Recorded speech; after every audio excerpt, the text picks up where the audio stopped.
खुशखबर खुशखबर खुशखबर।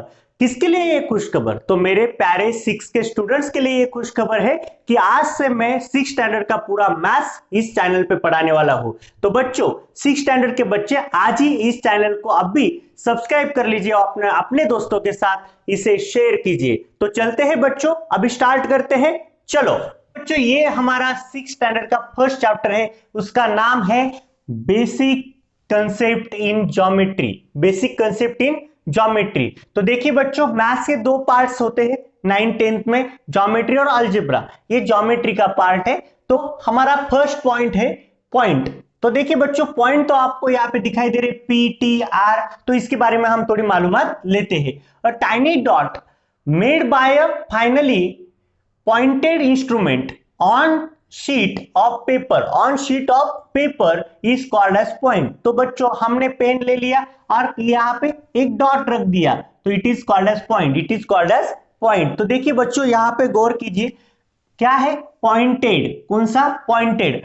आप पॉइंटेड से हम जो डॉट रखेंगे उसे ही पॉइंट कहेंगे। उसके बाद देखिए point, this is the symbol for the point. उसे डिनोट किया जाता है, बताया जाता है कि ये पॉइंट है। देखिए यहां पे मैं एक पॉइंट निकालता हूं, राइट? तो ये पॉइंट है। ये मुझे बताने के लिए कुछ तो नाम मुझे देना पड़ेगा। तो मैं समझ लो मेरा नाम योगेश है, तो मैं y देता हूं। तो देखिए बच्चों y, this is the y point. This is the y point. Capital letter of the English alphabets are used to name the point. तो देखिए बच्चों, जो पॉइंट्स को जो नेम दिए जाते हैं वो अल्फाबेट्स, लेकिन कौन से अल्फाबेट्स बच्चों? कैपिटल अल्फाबेट्स से उसके नाम दिए जाते हैं। ये भी हमें भूलना नहीं है। सबसे पहली बात तो देखिए tiny dot, it is called as, हम पॉइंट बोल सकते हैं। वो बनाए जाते हैं pointed instruments on, for example pen, pencil etcetera. उसके बाद देखिए this is the symbol for the point and the capital letter denote the points. Are you understand? तो चलते हैं बच्चों यहाँ पे सेकंड पॉइंट की तरफ। सेकंड पॉइंट है लाइन सेगमेंट। तो देखिए बच्चों, line segment, a line segment has the definite length. Definite length, definite length बोलेंगे तो फॉर एग्जांपल ये जो थी, ये सब पहले क्या होगी? लाइन होगी। क्या होगी? लाइन। और मुझे चाहिए उतना, मैंने काट दिया उसको। मुझे चाहिए उतना, मुझे ए और बी का डिस्टेंस चाहिए था, तो मैंने काट दिया उसको और वो बन गई लाइन सेगमेंट बन गई। लाइन का एक छोटा सा पार्ट। तो लाइन तो बहुत बड़ी बात है, जो क्या होने वाली, कभी खत्म ही नहीं होती, दोनों एंड चलते ही रहते उसके। उसमें से मैंने एक पार्ट जो निकाल लिया, जो अभी कभी नहीं बढ़ेगा। तो ये अगर हमने काट लिया ए टू बी, तो ये बन गया लाइन सेगमेंट, जिसकी लेंथ कभी अभी चेंज होने वाली नहीं है। तो देखते हैं बच्चों, यहां पे इसे लिखा किस प्रकार से जाता है? इसे लिखा इस प्रकार से जाता है, सेगमेंट ए भी बोल सकते हैं हम, या सेगमेंट बी ए बोल सकते हैं। ये ध्यान में रखना है, लिखा सेगमेंट ए बी और सेगमेंट बी ए, तो ये ध्यान में रखना है। तो नेक्स्ट है लाइन। और line extends definitely on both the sides. तो देखिए अ लाइन एक्सटेंड का मतलब बढ़ना, डेफिनेटली 100% ऑन बोथ, दोनों sides. To show this we use arrow head. तो शो दिस एरो हेड, कौन सा हेड है? Arrow head. तो at both the end of a line. तो देखिए लाइन इसे कहते हैं जो अनलिमिटेड बढ़े और दोनों साइड से बढ़े, दोनों एरो किस तरफ से बढ़े। अभी ये पी क्यू जो लाइन मैंने यहाँ पे निकाली है, इसकी मैं लेंथ बोल ही नहीं सकता। मैं बोल नहीं सकता 2 सेमी की या 5 सेमी की, या मैं ये भी नहीं बोल सकता 200 किलोमीटर की है, तो इससे भी ज्यादा हो सकती है। तो इसका नो लिमिट है। तो देखिए इसीलिए इसे इस प्रकार से डिनोट किया जाता है और लिखा जाता है लाइन। देखिए पी क्यू, इस प्रकार से भी उसे लिखा जाता है। यह आपको ध्यान में रखना है। तो नेक्स्ट देखते हैं सबसे बेहतरीन और सबको पसंदीदार रे। रे बोलेंगे तो आपको तो मालूम है। तो देखिए ray is a part of line. Ray is the part of line, जैसे सेगमेंट पार्ट ऑफ लाइन थी वैसे रे भी पार्ट ऑफ लाइन है। Ray start at one point. Ray start at one point, goes on the definitely in one direction, go on the definitely one direction. हम जब कभी भी travelling करते हैं या किसी गांव में जाते हैं, गांव को जाते हैं, तो वहां पे लिखा होता है, फॉर एग्जाम्पल हम मालेगांव से अगर नासिक की तरफ जाएंगे तो वहां पे लिखा होता है कि एक एरो किया होता है और वहां पे इस प्रकार से लिखा होता है कि यहाँ पे लिखा होता है क्या, मालेगांव, और यहाँ पे नासिक लिखा होता है और यहाँ पे किलोमीटर दिया होता है। तो इस एरो का मतलब ये होता है कि तुम उतने डिस्टेंस जाओ, नासिक नहीं आता।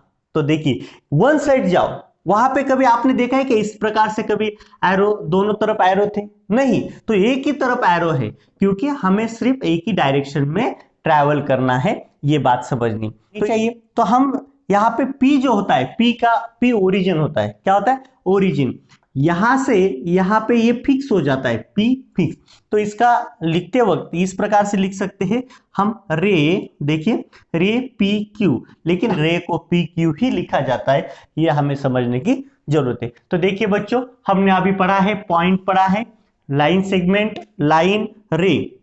तो मुझे लगता है आपको ये 100% अंडरस्टैंडिंग हुआ होगा। अगर नहीं भी हुआ होगा तो इस वीडियो को आप रिपीट देखिए, आपको अंडरस्टैंड हो जाएगा। बच्चों नेक्स्ट पॉइंट है हमारा collinear point. 3 or more points which lie on the same line are said to be collinear point।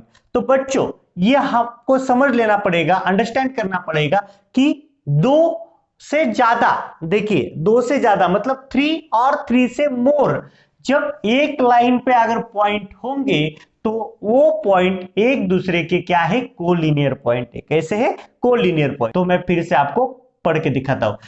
3 or more points which lie on the same line are said to be a collinear point। फिर से मैं हिंदी में बोलता हूं, 3 और 3 से ज्यादा अगर एक लाइन पे अगर पॉइंट होंगे तो वो होते हैं कोलिनियर पॉइंट। तो ये हमारा कंप्लीट हो गया। तो देखिए point A, B, C and D lie on the same line, these point are called collinear point। तो उसके बाद उसके अपोजिट यहां पे देखिए नॉन कोलिनियर पॉइंट। तो point which do not lie on the same line are called non collinear point। तो देखिए बच्चों यहां पे A, B, C, D ये चारों के चारों जो है एक लाइन पे है क्या, नहीं है, इसीलिए यहां पे A, B, C, point A, B, C, D are non collinear points, are non collinear points, ये कोलिनियर पॉइंट्स हो नहीं सकते। फिर से मैं डेफिनेशन पढ़ना चाहता हूं, point which do not lie on the same line are called non collinear point. तो आपको ये नॉन कोलिनियर पॉइंट समझ में आए, तो एक ही लाइन पे अगर वो पॉइंट्स अगर नहीं होंगे तो वो कोलिनियर पॉइंट्स नहीं बन सकते। तो उसके बाद देखिए प्लेन। तो देखिए पहले मैं डेफिनेशन पढ़ लेता हूं, अ plane surface which extends infinitely in all direction is called as a plane। तो फॉर एग्जांपल मान लो ये प्लेन है, ये जब बढ़ेगा ना बच्चों तो ऑल साइड सेम बढ़ेगा। ऑल साइड कैसा होगा, देखो extend definitely in all direction, definitely extend होगा लेकिन ऑल साइड्स में होगा। ये एरो वही डिनोट करते हैं कि ये एक्सटेंड होगा तो पूरा होगा। मान लो मैंने यहाँ पे 10 फीट, जो लैंड से 10 फीट पे एक प्लेन अगर मैंने यहाँ पे बना दिया, तो प्लेन अगर बना दिया और बढ़ाना शुरू किया, क्या है हमारी अर्थ है, तो यहाँ पे मैंने प्लेन बनाया ना, राइट, तो ये प्लेन डायरेक्ट इस प्रकार से बढ़ जाएगा जो वहां पे अर्थ के किसी पार्ट में नहीं जाएगा, लेकिन अर्थ को एक प्रकार से कैप बना देगा या कवर कर देगा ऊपर से। तो ये भी समझ लो, तो प्लेन जो होता है वो एक्सटेंड होता है लेकिन ऑल डायरेक्शन से होता है, ऑल साइड से होता है। तो देखिए प्लेन, तो उसके बाद यहां पे प्लेन के बारे में आपको समझ में आ गया। तो उसके बाद देखिए यहां पे पैरेलल लाइंस। तो देखिए बच्चों नेक्स्ट पॉइंट हमारा है पैरेलल लाइंस। तो पैरेलल लाइंस जो है वो वर्ड भी बहुत प्यारा है, पैरेलल लाइंस मुझे तो बहुत अच्छा लगता है। तो देखिए line which lie in same plane but do not intersect each other are said to be a parallel line.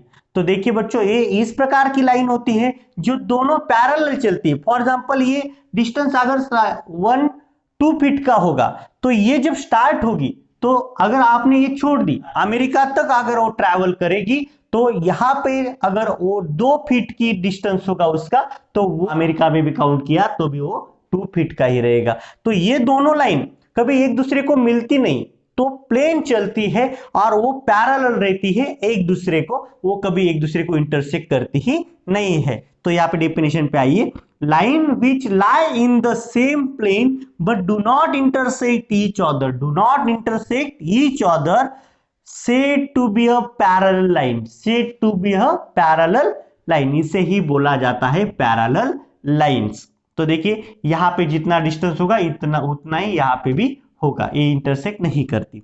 They do not intersect each other, देखिए मैंने यहाँ पे पॉइंट लिख के रखा है, they do not intersect each other, line L, देखिए line L is parallel to line M, इसे किस प्रकार से बोला जाता है, line L is parallel to line M और line M parallel to line L. तो देखिए line L is parallel line M, ये जो साइन है ये पैरेलल का साइन है, this is the symbol for parallel lines. तो देखिए बच्चों ये ज्योमेट्रिकल कंसेप्ट्स आपके 100% अंडरस्टैंडिंग आपको हुई होगी, इस प्रकार से मैं आशा करता हूं।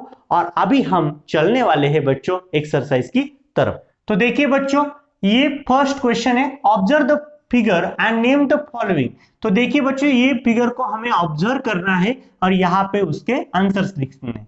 तो कोलिनियर पॉइंट्स, तो हमने पढ़ा है कोलिनियर पॉइंट किसे कहते हैं, एक लाइन पे अगर 3 और 3 से मोर देन अगर पॉइंट होंगे तो वो होते हैं कोलिनियर पॉइंट। तो कोलिनियर पॉइंट देखेंगे तो देखिए कोलिनियर MOT एक ही लाइन पे है, देखिए एक लाइन पे, और RON, राइट। तो यहां पे लिखते हैं बच्चों हम, यहां पे देखिए क्या, पॉइंट MOT एंड पॉइंट क्या है RON, RON। तो देखिए बच्चों फर्स्ट आंसर हमारे यहाँ पे कंप्लीट हो चुका है। तो देखिए कोलिनियर पॉइंट MOT, क्योंकि ये 3 के 3 पॉइंट्स एक ही लाइन पे है, और RON ये भी एक ही लाइन पे है। तो देखिए रेस, रे पढ़ा था हमने, OROMOPONOT क्या है, ये सब रेस है। चलो 1 बाय 1 लिख लेते हैं वहां पे। तो देखिए फर्स्ट में लिखता हूं क्या है, रे, यहां पे लिखते वक्त इस प्रकार से लिखना पड़ता है, रे OT, देखिए OT, फिर से लिखना पड़ेगा रे OS, उसके बाद रे OR, उसके बाद रे, देखिए OM, उसके बाद रे OP, रे ON, और रेस भी यहाँ पे कंप्लीट कर दिए है। लाइन सेगमेंट, तो देखिए लाइन सेगमेंट का मतलब मैंने बोला था कि पार्ट ऑफ लाइन, ये तो लाइन है, टोटल लाइन है, लेकिन यहाँ पे आप अगर देखोगे यस, तो देखिए यहाँ पे भी वो एंड हो रहा है, और यस ये एक क्या है, लाइन सेगमेंट है। तो देखिए लाइन सेगमेंट तो हम लिख सकते हैं डायरेक्ट सेगमेंट, देखिए segment OS, segment OT, segment ON, देखिए ON, सेगमेंट यहां पे हम लिख सकते हैं OP, सेगमेंट देखिए OM, और सेगमेंट OR। तो ये क्या है, पार्ट्स ऑफ लाइन है, पार्ट्स ऑफ, ये एक पार्ट है लाइन का जो यहाँ पे कट किया गया है। तो देखिए और यहाँ पे 2 सेगमेंट्स, बड़े सेगमेंट्स कौन से आएंगे, MT, देखिए सेगमेंट MT, और सेगमेंट आएगा यहाँ पे RN। तो देखिए बच्चों इस प्रकार से लाइन सेगमेंट्स पे हमने कंप्लीट कर दिए। उसके बाद अभी लाइन देखिए यहाँ पे लाइन कौन से है, 2 ही लाइन है, एक RN और लाइन MT। तो लिखते हैं, यहां पे लिखना पड़ेगा लाइन, देखिए लाइन क्या है बच्चों, MT एंड लाइन क्या है, RN। तो इस प्रकार से इसे लिखना था। तो देखिए ये फर्स्ट क्वेश्चन हमारा यहाँ पे कंप्लीट हो चुका है। फिगर, तो यहाँ पे इसके लाइन के नेम लिखने, तो देखिए बच्चों लाइन के ही नेम लिखने ना, कोई तो हार्ड तो बात है नहीं यहाँ पे। लाइन यल, लाइन यल, उसके बाद लाइन ए बी, उसके बाद लाइन ए सी, कोई प्रॉब्लम नहीं, लाइन ए डी, इस D C, line D B, line D A. तो देखिए बच्चों इस प्रकार से ये दो क्वेश्चन थे, यहाँ पे हमने यहाँ पे कंप्लीट कर दिए। चलते हैं नेक्स्ट क्वेश्चन की तरफ। तो देखिए बच्चों अभी हम करने वाले मैच द पेयर्स। तो देखिए मैच द पेयर्स में ग्रुप ए ग्रुप बी दिया गया है, तो मैं डायरेक्ट आंसर लिख दूंगा वहां पे। तो देखिए ये क्या है बच्चों, लाइन, क्योंकि दोनों एरो क्या है, एक्सपांड होने वाले हैं, इसलिए इसे बोलते हैं लाइन। तो देखिए ये क्या है, लाइन। उसके बाद ये लाइन का एक पार्ट है, इसे बोलते हैं लाइन सेगमेंट। उसके बाद देखिए बच्चों ये प्लेन है, ये आपको तो मालूम है कि ये एक्सटेंड होगा तो ऑल साइड से एक्सटेंड होता है, तो इसे क्या बोलते हैं, प्लेन, लिखते हैं प्लेन। उसके बाद ये देखिए ये साइड, ये जो एंड है ये यहां से यहां पे नहीं बढ़ सकता, लेकिन एक ही साइड वो क्या करने वाला, ट्रैवल करने वाला है, इसलिए इसे कहते हैं रे। तो देखिए बच्चों इस प्रकार से ये क्वेश्चन करना था, बहुत इजी था। चलते हैं नेक्स्ट क्वेश्चन की तरफ। देखिए observe the figure given below, name parallel lines, concurrent line and point of concurrence. Point of concurrence लिखना है, तो चलो बेटा वन बाय वन हम स्टार्ट करते। फर्स्ट लिखेंगे पैरेलल लाइन। तो पैरेलल लाइन जो होती है तो आपको मालूम है वन डायरेक्शन से जाएंगी। यहां पे देखिए बी एम क्यू, तो देखिए सेम डिस्टेंस और ये एक दूसरे को इंटरसेक्ट कभी नहीं होगी, तो इसलिए यहां पे हम लिखते हैं बच्चों, देखिए line B is parallel line M and parallel, देखिए लाइन क्या आएगा, क्यू। तो देखिए बच्चों यहां पे आपको भी दिखाई दे रहा होगा कि बी एम क्यू, तो देखिए बी एम क्यू ये एक दूसरे को क्या है, पैरेलल है। उसके बाद आप अगर ठीक से देखोगे तो आपको ए एंड पी, देखिए बच्चों दोनों के दोनों यहां पे एक दूसरे को क्या है, पैरेलल है। तो यहां पे हम लिखेंगे लाइन, देखिए लाइन क्या है, ए इस पैरेलल लाइन क्या है बच्चों, पी। तो ये आपको ध्यान में रखना है। तो देखिए line A is parallel to line P. तो उसके बाद सेकंड क्वेश्चन उन्होंने पूछा है बच्चों, क्या है, देखिए कॉन्करेंट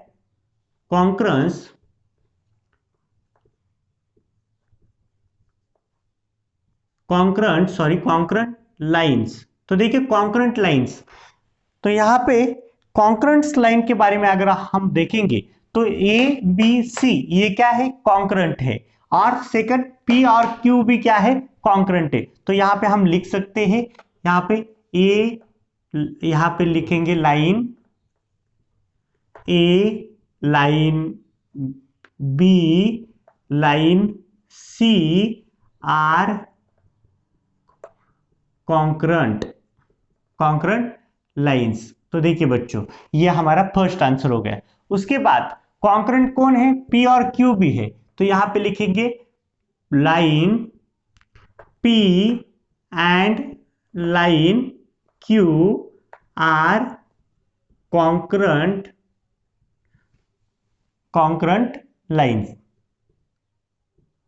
तो देखिए बच्चों इस प्रकार से ये क्वेश्चन पूरा करना था। उसके बाद थर्ड जो है वो लास्ट है, तो वो क्या पूछा है उन्होंने, पॉइंट ऑफ कॉन्करेंस। तो लिखते हैं पॉइंट ऑफ कॉन्करेंस। देखिए बच्चों पॉइंट ऑफ कॉन्करेंस कौन से होते हैं बच्चों, जहां पे कॉन्करेंस लाइन इंटरसेक्ट होती होगी उस पॉइंट को क्या कहते हैं, कॉन्करेंस पॉइंट कहते हैं, ए और डी। तो लिखते हैं यहां पे, देखिए ए